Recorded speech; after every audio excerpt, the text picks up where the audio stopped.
Okay, amazing. Great. Welcome afternoon, everybody. Today I'd like to introduce a very special guest for our Q&A session. I'm very pleased to introduce Irina. And Irina brings over 12 years of hands-on legal experience with a strong focus on corporate structuring and regulatory strategy. And over the past few years, she has been working extensively with fintech and Web3 projects, helping teams navigate the complexities of real-world asset tokenization and compliance. And her work sits right in the intersection of law, product design, and technology, advising projects on how to structure their offerings in a way that is not only legally sound, but also scalable and practical to implement.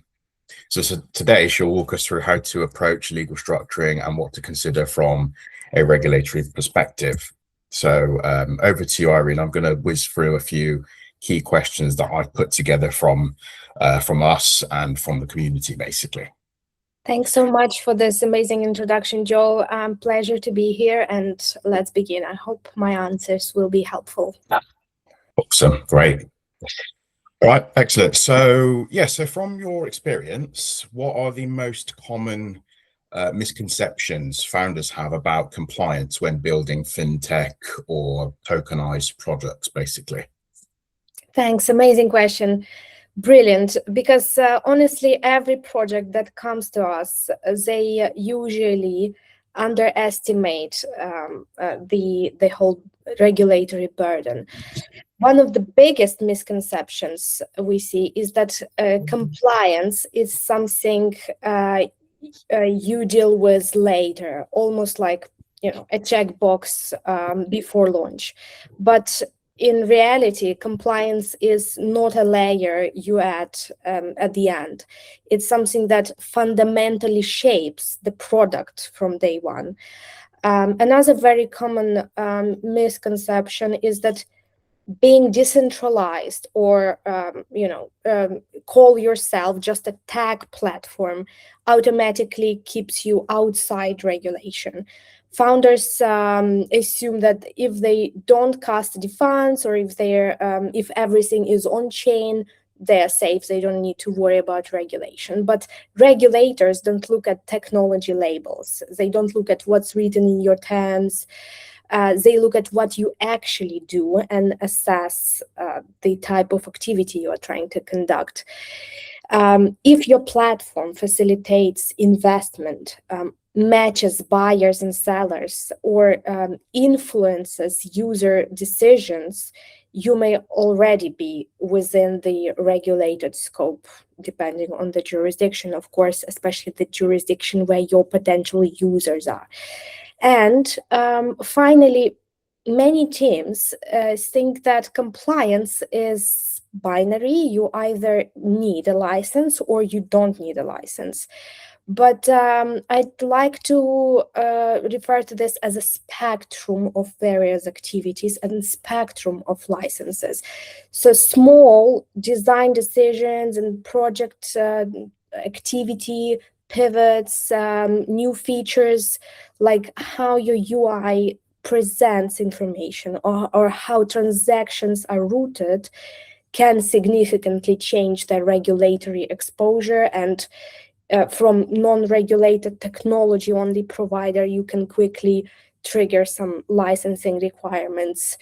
And when it comes to licensing requirements, it's not a one license for all. It's actually activity-based usually. And what we do, we in detail assess the UI, the project itself, the user flow, and then come up with the suggestion of what is the most appropriate type of license that will not bring unnecessary burden, but just fit that type of activity the client wants to conduct precisely.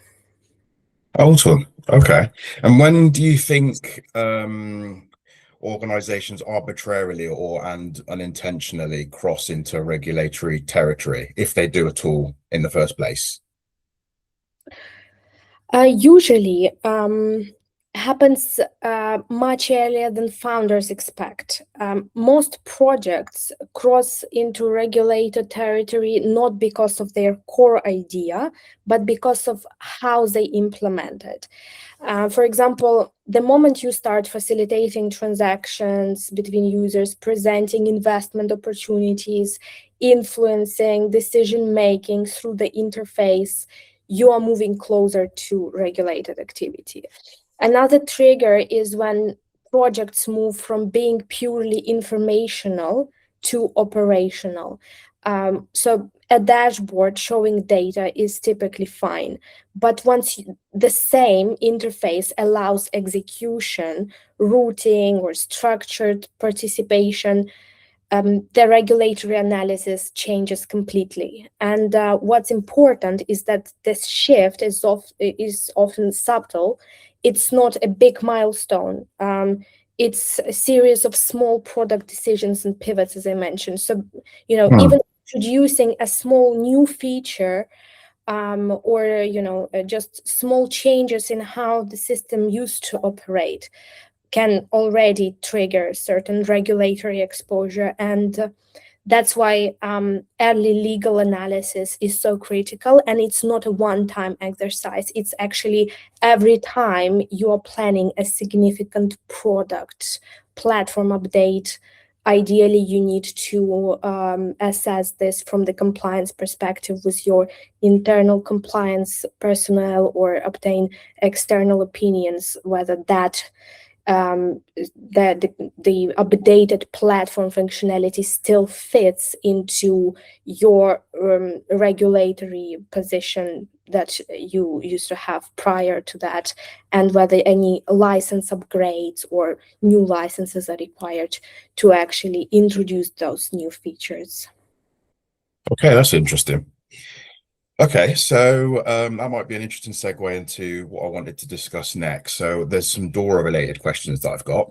And there might be a demographic of people that are just not familiar with what DORA is. If I'm a founder of an organization, I've got this great idea and I want to launch a fintech or a blockchain or maybe a hybrid of both project. And then all of a sudden I'm doing some research and I hear about how important DORA is. Could you briefly explain what DORA is, and also from a legal perspective, what does operational resilience actually mean in practice for fintech and crypto firms in relation to DORA? Thanks for the question. It's a relatively new regulation that was introduced in the European Union at the beginning of 2025. So we just had a full year of this regulation being in force, and DORA stands for Digital and Operational Resilience Act. So basically, as I mentioned, that's an EU regulatory framework that targets fintechs, including virtual asset, crypto asset service providers, and operational resilience in the meaning of DORA. That means that your system can continue to function even when things go wrong, and regulators assume they will go wrong at some point. In practice, this is about understanding your risks, operational risks, digital risks, cybersecurity risks, designing systems that can withstand those failures. So, thinking about cybersecurity upfront, not when things go wrong, and having clear procedures to respond and recover if some incidents happen.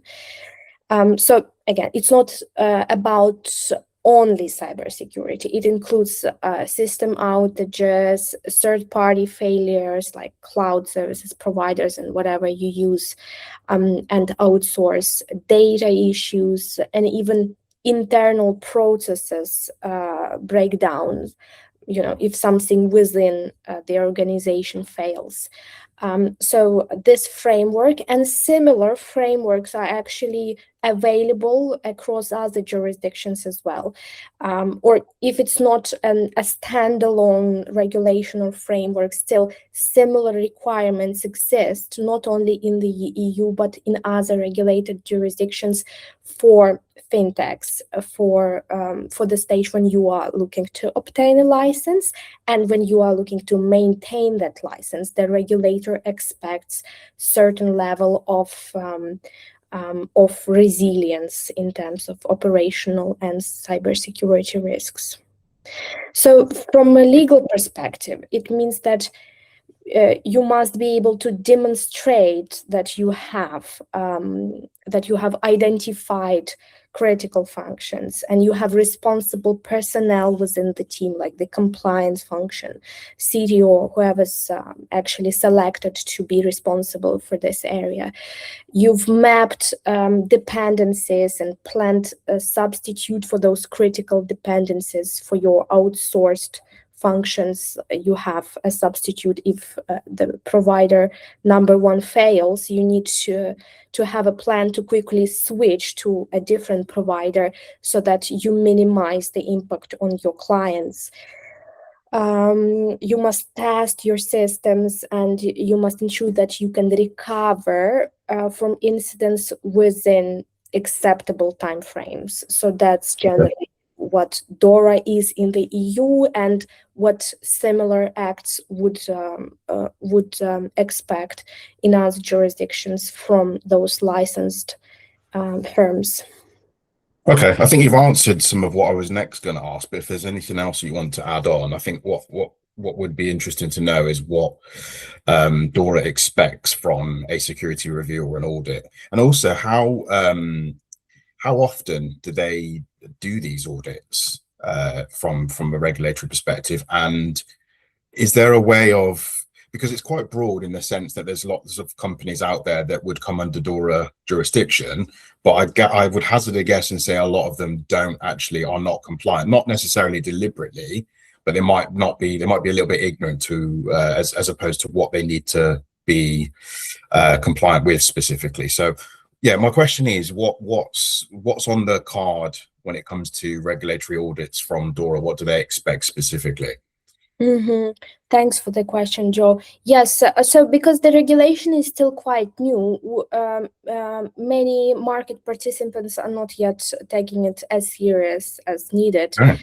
And it will come once, some news come up about serious incidents and that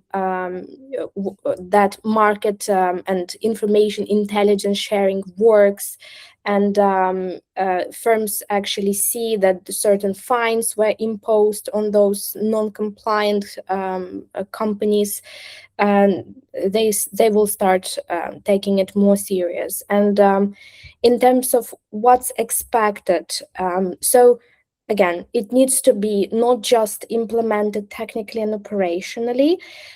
Usually regulators also expect some evidence, certain documents, logs showing system activity, records of testing and simulations, audit reports, incident response documentation, and evidence of monitoring. So there are certain mandatory registers that companies must maintain, certain mandatory documents they have to have in place. In general, it's because it's quite broad, operational and digital resilience. That's why the DORA documentation framework, it's around 70 documents that need to be in place, like the disaster recovery, continuity planning, numerous policies from password and multi-factor authentication policy to something like change management and logs and whatever. So many companies don't really have the documents, even if they have actual practices implemented. Important to document everything and have very clear workflows, very clear procedures on how each responsible person needs to act in case of the incident. And to be honest, regulators also like visuals, because they will definitely not be reading your hundreds of pages of policies. They will need something visualized and summarized and short enough for them to quickly assess whether your organization is, compliant on a high level. And then once specific audits are required, they can uncover certain vulnerabilities. So ideally, in order not to discover those vulnerabilities and gaps during the official audit and regulatory review, ideally companies would just have internal audit beforehand and then fix all the identified vulnerabilities and gaps, and then be ready for any regulatory reviews. And ideally, it needs to be annual audit, because systems evolve, they change, code evolves, so it needs to be ongoing, not just a one-time exercise. Yeah, that was actually going to be my next question, so you've answered that. And is there a requirement to, you mentioned like an internal audit, but is there a requirement from a regulatory perspective to have an external audit done as well? Ideally, yes. That's something that companies usually do, especially if we are talking about directly impacted fintechs, because DORA applies not only directly to the licensed fintech company or bank or whatever, like the financial institution in a broad term, but also to critical providers who are offering certain services to those financial institutions, like technology providers mostly. Yeah. And so basically both of those categories, the service providers that are offering their services to financial institutions and financial institutions, must both be compliant and audited on a regular basis. Okay, awesome. Brilliant. All right. Well, I think that satisfies that angle, actually. So I did want to specifically focus on some tokenization and real world asset legal design, because I know it's very popular at the moment and it's going to continue to gain popularity, in my opinion. So I did want to ask a few questions on that, if that's okay. And my first question is, what are the biggest legal challenges when structuring a tokenized asset offering across multiple jurisdictions? Great question, and absolutely agree with you that tokenization currently is on a hype, and for a reason, because from my perspective, that's finally that bridge between blockchain and traditional finance, and hopefully now blockchain and crypto in general will not be perceived from the standpoint of experiments and some dodgy things, but will evolve into something really institutional. So the biggest challenges when structuring a tokenized offering, I'd say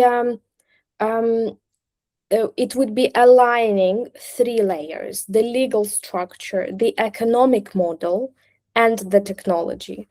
And most issues arise when these three layers are designed separately. For example, a token might promise certain rights, but the legal agreements don't fully support them, or vice versa. Or technical system cannot enforce those rights and restrictions that are embedded in the legal documentation. Another challenge is the cross-border complexity. So all projects usually want an offering that will be globalized. They want to be able to offer it to investors from any kind of market and region. Tokenized assets are distributed globally, but regulation is local. So you need to structure it in a way that works across multiple jurisdictions simultaneously. Usually offering is planned within prospectus exemption specifically for that reason, because if you want to enter retail market and make this offering available to non-qualified, non-institutional investors, you're supposed to file your prospectus, your offering memorandum with the local regulator in each jurisdiction where you want to actively solicit the basically your investors, right? Where you want to proactively proceed with the offering in that market. But that's not very practical, and especially for early stage projects, that's completely not viable. So usually the offering begins with the exempt offering, meaning the project would target qualified and institutional investors to start with, and then later they can see which market is of the biggest priority and biggest interest to them, and then basically file prospectus in that specific market to access retail market within that jurisdiction. That's how we usually approach it.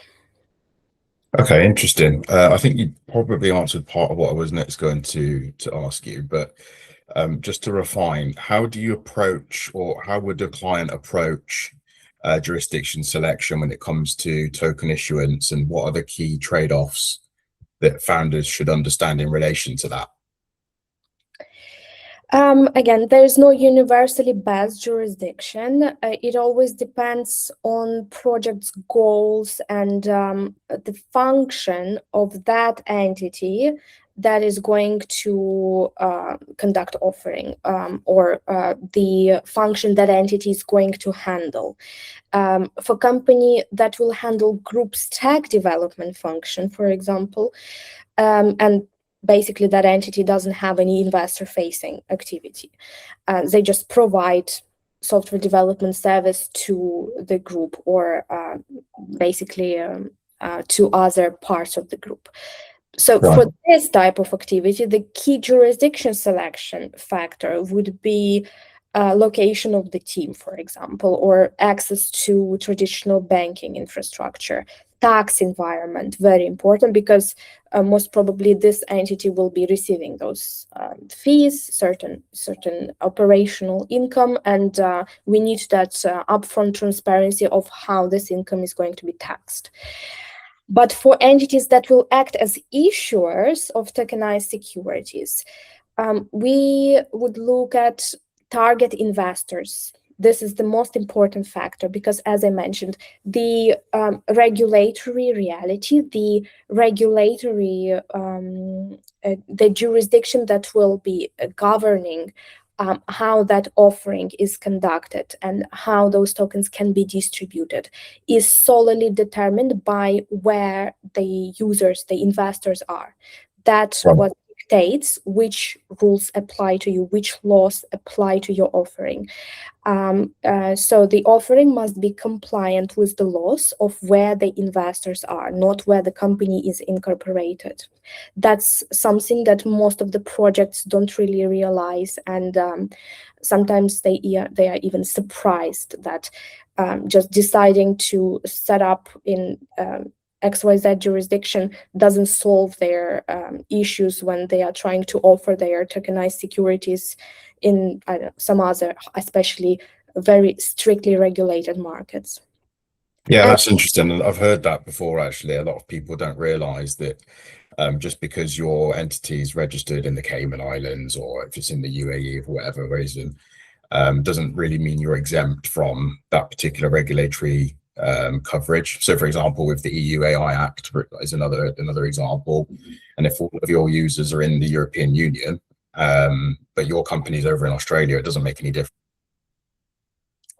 Exactly.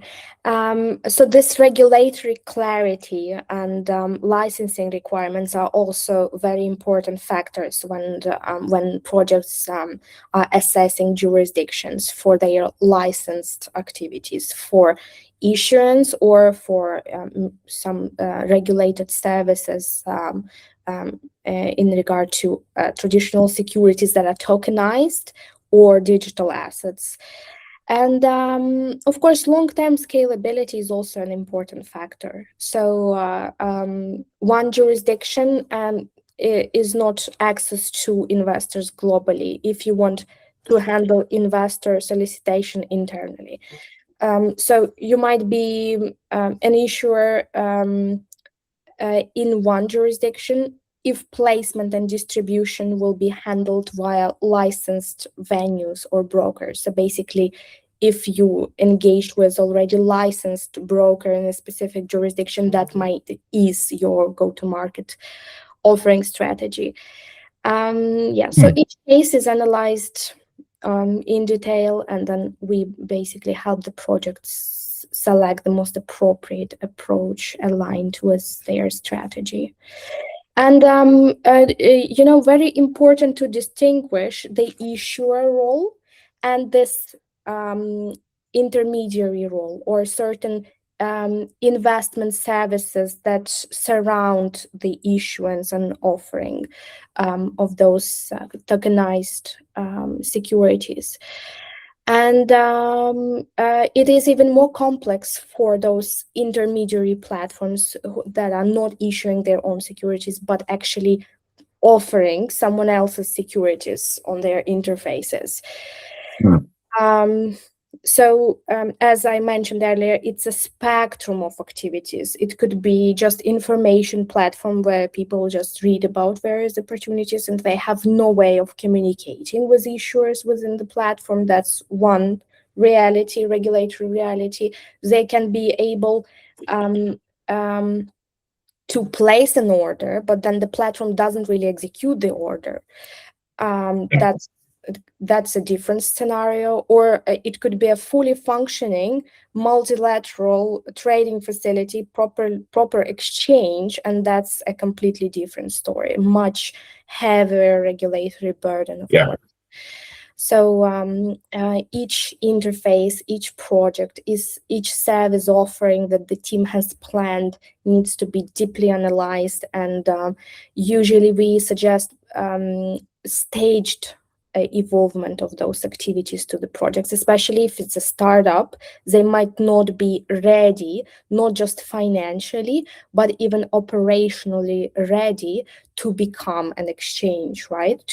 They will just not be able to obtain that type of license because the expectations of the regulator in terms of the required capital, required personnel, required operational processes is just unmanageable for those early stage startups. So we usually suggest something like a logical roadmap where they can begin with a simpler activity that might not be even licensed yet, but then evolve stage by stage, step by step, into a properly regulated product. Okay, that's really cool. Okay, and how do you handle investor eligibility and transfer restrictions in a way that remains enforceable? I guess the answer to that question might lie in what you mentioned a minute ago regarding the multiple jurisdictions that could be applicable for a given platform based on where the users are, I guess. But yeah, what's your stance on that? And it's definitely the question where legal and technical design must work together. So legally, we define who can invest and under what conditions, and technically, probably you as a provider, as the developer, you need mechanisms to enforce those rules into smart contract logic, for example, through whitelisting or transfer controls. But the key point is still enforceability. It's not enough to state restrictions. they must actually work in practice, even after tokens are distributed for initial placement. What happens with the token once it lands in the investor's wallet? So basically, if those transfer restrictions are not embedded into the smart contract logic, then it will just not work, even if we mention in legal documents that there are certain transfer restrictions, but the user can still technically transfer those tokens, then it will not work. So the smart contract design needs to go in line with the legal documentation. Okay, no, that makes sense. Yeah, and obviously from my perspective, that rings a lot of familiar bells for us. So what I wanted to focus on next was the legal versus technical gap. And my question is, where do you most often see legal frameworks fail when they're not properly translated into technical systems? And again, another interesting segue based on the last comment you made. But yeah, well, what's your thoughts on where the gap is basically between the two? So it goes in line with what I mentioned. Basically, we need to make sure that whatever has been written in the legal documentation and whatever has been planned for how the token needs to function economically, that needs to be properly embedded into the smart contracts, and only then we can basically fill that gap between tech and legal and have a properly functioning tokenized product. Okay, fine. And how do you ensure that what is written legally is actually enforceable in a live system? How is that married up? To be very honest with you, our strength is legal, and how it is then implemented from technical perspective, it is something that is usually handled by your team. But generally, because the developers will not read legal contracts and then figure out how to actually implement this in the code. We produce a specific document, an addendum, like a smart contract legal interface memo or something like that, that clearly describes what needs to be embedded and in what way into the smart contract, and that basically simplifies the work for the developers and minimizes those vulnerabilities and gaps and enforcement complications. That's how we approach it, and I think that's what you meant under enforceability. But there is also legal enforceability, in terms of if there is a dispute between the parties, if something goes wrong, how to enforce the contract. So yeah, typically it's either courts or arbitration between the parties, and we prefer arbitration, of course, because especially when we are dealing with something globalized, across border, like most of the tokenized assets are intended to function, which jurisdiction dominates? The jurisdiction where investor is located, or jurisdiction where the issuer is located, or maybe the jurisdiction where the broker platform is located. So it usually is just mentioned in the actual legal documentation the investor signs up to, accepts basically when they purchase those tokens. And within those contracts, usually the parties, usually it's more for like dictated by the issuer, because they draft the typical documentation that the especially the small investor just must accept.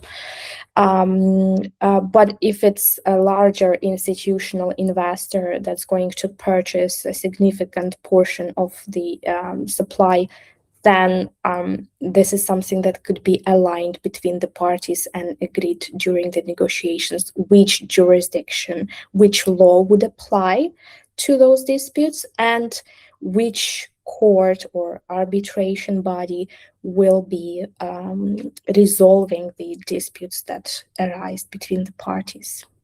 Yeah, okay. Well, that's very useful.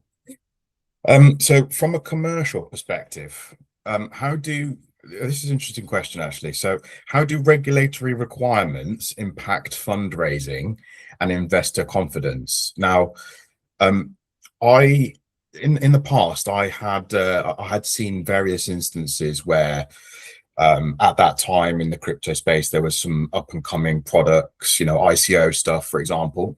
I use that as a perfect example. Back in 2017, there was very much a hot topic. There was copious amounts of projects raising hundreds of millions over a token that nobody could define in the UK what it was, if it was a utility or a security token. And people were just pouring money into these projects without really understanding the legal structure behind it. And so today's different. Obviously, we've moved on a lot since then. And my question is, how does it translate with today's world when it comes to fundraising and investor confidence in these particular models, for example, say in tokenization? Thanks for the question, Joe. Well, I hope the regulation has a positive impact on fundraising, if done correctly.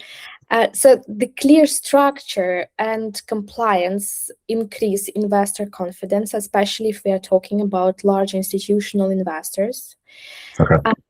On the other hand, unclear and risky structures in shady jurisdictions, gray blacklist jurisdictions, expose the project to certain high risks, and of course investors might just exclude that offering from their radar and will not agree to invest only because the project is not compliant. So that can actually block fundraising entirely. So the corporate structuring, the jurisdiction selection, the legal design needs to be taken into account as early as possible and not afterwards. So when we are comparing multiple jurisdictions for company incorporation, for example, we identify which company in the group is going to be the cap table entity, the investor, the fundraising entity, basically. And based on that, we also understand who are potentially their investors, where are they located, and from there we can understand which jurisdiction will be suitable for that specific investor group. Okay. Generally, so in my head, I was just thinking then it's possible that based on the legal structure of the whole outfit, there could be a registered company in the EU. So that you've got the company responsible for the product, and then you've got the fundraising entity, which could be a completely separate entity. And then you've got the investors that could sit in various jurisdictions. So but I guess, is there like a big difference that founders should be paying attention to when it comes to the actual entity, the fundraising entity itself? Is that something that you talk about with them? Is that even relevant? As you already understood, usually it's not a single company operating in a single jurisdiction. Usually it's a group where, from the risk fencing perspective, we separated certain functions into separate legal entities for a reason. And that could be a licensed trading platform, which is a subsidiary for a holding company, for example, and the holding company would be just that fundraising vehicle that raises funds for the project itself. I'm not talking about selling tokenized instruments to investors. For example, I'm talking about the actual fundraising for the project to fund its operational expenses and develop and grow, basically. That's the fundraising that I mentioned. So yeah, usually some part of the group would be responsible, for some higher risk activities. Some part of the group would be responsible for technology development, and maybe also that the fundraising for the project itself and stuff like that. So we just ring fence and separate activities and responsibilities across various entities. That's the general approach. Yeah, okay, that's useful to know. And what's the real cost of getting compliance wrong, just beyond legal penalties? What are the repercussions? Great question. And as you mentioned, beyond fines, the biggest cost is, I think, loss of opportunity. So we have delayed launches, inability to raise capital, or limited investors that are interested in your project if it's non-compliant, loss of investor trust, forced restructuring, those incidents, the cybersecurity incidents that might happen if you ignore certain compliance measures. So in many cases, fixing a structure later is significantly more expensive than getting it right from the beginning. Right. I'd like to say here that this is something that many projects underestimate. Being compliant is also very costly. Yeah. And what I mean here is not only the cost of getting a license and initial drafting of compliance policies, implementation of KYC workflows.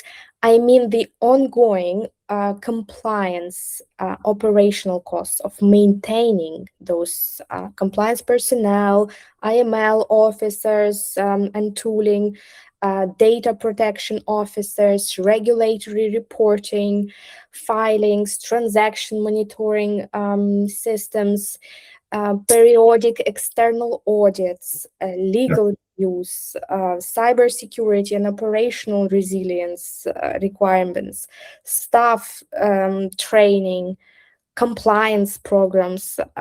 These are not optional, and these are not one-time expenses. They are recurring obligations that actually grow and scale with your business. So when designing a product or structure, it's critical to think not only about how do we become compliant and how do we obtain that super valuable license that is needed for us to operate that type of activity we had in mind, but also about whether our model can sustainably support the cost of staying compliant over time. So it's also about financial planning, a business model and revenue model, basically. So the encouraging part is that compliance doesn't have to be a burden if it's planned correctly. When you design the structure early and you have that balance between the market feed, user demand, revenue generation, and all the operational expenses, including compliance expenses, compliance becomes a part of that business model, not a constraint. And it will not eat all your margins, but it will be planned beforehand, and you will design the revenue model in line with your operational expenses from the very beginning. That's something that I'd really like to communicate to the founders and to stakeholders. Okay, that's useful to know. And interesting next question, actually, which might fall into some of that. When you speak to your clients, or when a client engages with Irina, what do you typically, what does a typical compliance journey look like from idea to launch, basically, overall? Great question. It usually starts with understanding the product and business model. Usually it's like a battle between lawyers and, I don't know, CFO, CTO, because some parts of the business model are critical, and lawyers are now saying we cannot do this without a license, but getting a license will take like 2 years and whatever. That's not what we want. We want to assess the product, the business model, and map regulatory exposure, first of all, of course, design the structure, define legal documentation required, and align all this with technical implementation and economic side of the project. So the goal is to move from the idea to a compliant and scalable system. And we usually approach it in a way that we begin with this analytical stage, which I don't know, may take from 1 to maybe 3 weeks, where during live sessions, we go through all those parts, through the risk mapping, regulatory risk mapping, I mean, through the corporate structure, options, roles of all the entities involved in the corporate structure, why they are segregated and separated into separate entities, what are the jurisdictions suitable for each of those entities involved in the group, what legal, corporate, compliance documentation is required on each stage of the project. And then we put together something we call a roadmap, which is usually like 20 to 45 pages document, depending on the project complexity, that actually explains this staged evolvement of the project from idea to incorporation, to certain licensed function, and then or issuance of tokenized securities, preparation of investor-facing documentation, or whatever is relevant. So basically, for each type of the project, the stages differ, and of course, all the legal documents and approaches to corporate structuring would also differ. But this is a very important thing to begin with, because this gives almost like a step-by-step instruction and a rule book, handbook that the projects can then use in their activity over the even years, I'd say, if not months, to actually fulfill this journey from legal perspective and regulatory perspective. They know how to act and what's expected from them, and how to actually implement and fulfill what has been planned, which entities to incorporate, where, what legal documents to produce, when, for what, and that is a very helpful analytical stage. And this deliverable in the format of a roadmap we produce is very, very useful, not only internally for the project, but sometimes our clients use this roadmap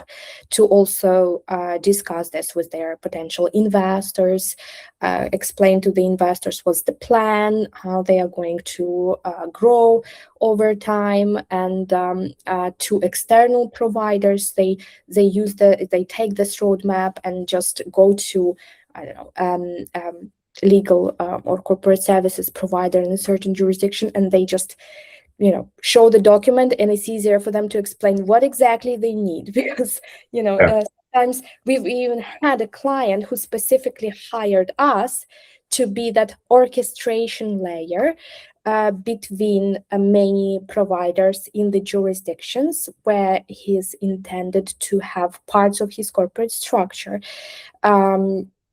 He found it extremely difficult to communicate with top-tier law firms about his project, because he's more of a tech guy and he's not that great with all those legal terms, and when he explains the project, maybe it would sound too risky or something. But when everything is structured and explained in a clear and professional way, it's even easier to communicate it to the parties that are going to execute the plan afterwards. So I think this is a very important thing to begin with: the analysis and clear plan, clear roadmap of how everything is intended to function and grow.